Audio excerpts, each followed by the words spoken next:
The thing that's kind of thrown around a lot is kind of talking about known executables or known binaries. The reason why they're kind of discussed and they're so important to forensic and incident response realms is that they're things that you can trust, right? You know what they do. You built them. You compiled them or something like that, right? And they also typically have reduced dependencies, so they're typically not accessing as many files off the local computer as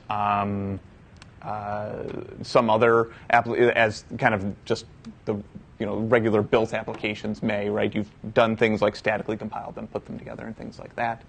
And it's also kind of important because, as I pointed out, right, you can't trust that the end user system that you're going to have to collect data from is going to have the forensic tools on it that you want. That's pretty obvious, I think. So kind of just a differentiation here between what statically linked binaries and dynamic binaries are. Statically linked are basically that they don't require any shared libraries. So all of the dependencies that they require are compiled within the one binary. This makes the binary much larger, right? Because all of the libraries that it needs are basically built into that.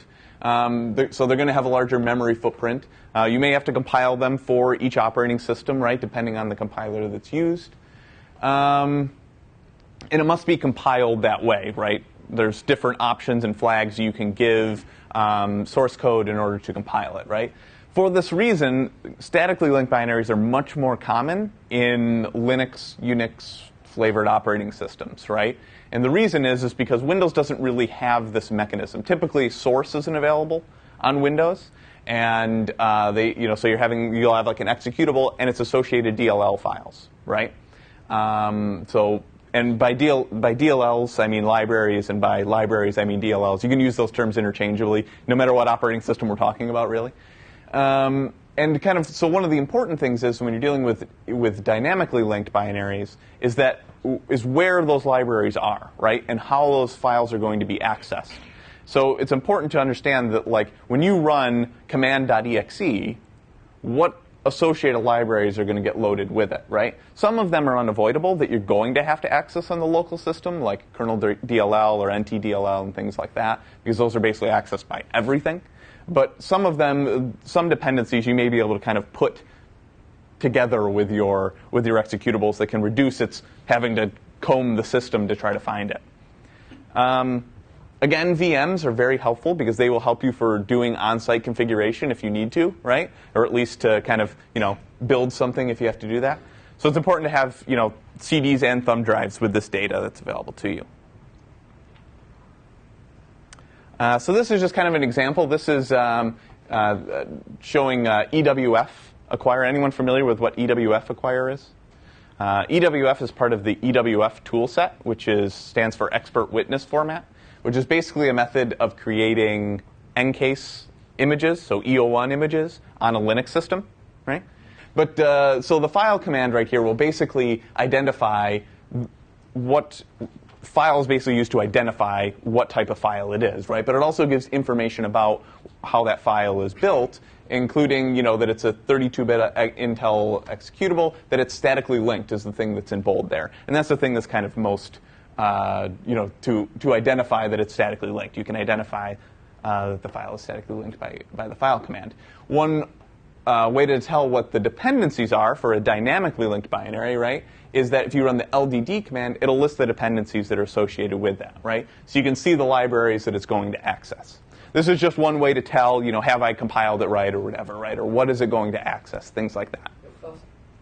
I guess let's say that this thing is statically linked, and the second one would on the same file. Now it's say just a dynamic library. No. This one, sorry, the one at the bottom is dynamically linked. They're two different files. They were compiled two different ways. Oh. Sorry.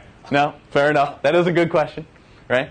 No, they're two different files. It's the same file compiled two different ways, right? The one at the bottom here is dynamically linked. The one at the top is statically linked.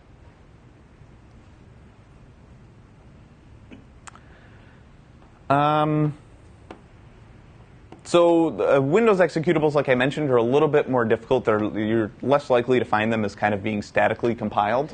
So they're much less common than they are in Linux environments. And they use dynamic link libraries, or DLLs, which are typically referenced. You can use things like Process Monitor from sysinternals to basically tell what files, like if you run an application, where is it looking for files. Typically when a file is run, Like if you run,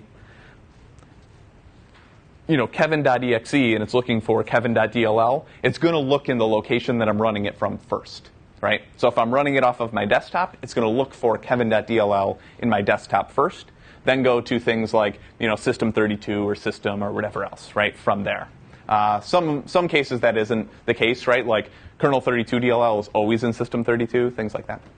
So it looks there first. Is there a path that you can set up to tell where to look for things? That would be based on whoever constructed the executable would tell where to look for it. So it's probably not something that you can do. But typically, if it's not like a Windows core executable, right, it's going to look for files in the local directory that it's running from, right? Malware is a good example of that, right? Malware will look, like if you run it off your desktop, it'll look to the desktop first and say, oh, the DLL I want isn't there. Let's check in System 32, right? Windows System 32. And Process Monitor is a great way to kind of see what an application is doing, right? And it's good to familiarize yourself from this perspective when you're running it like before you go to a target system, because you can run it and see like, okay, this is the impact it's going to have when I run it, type of thing.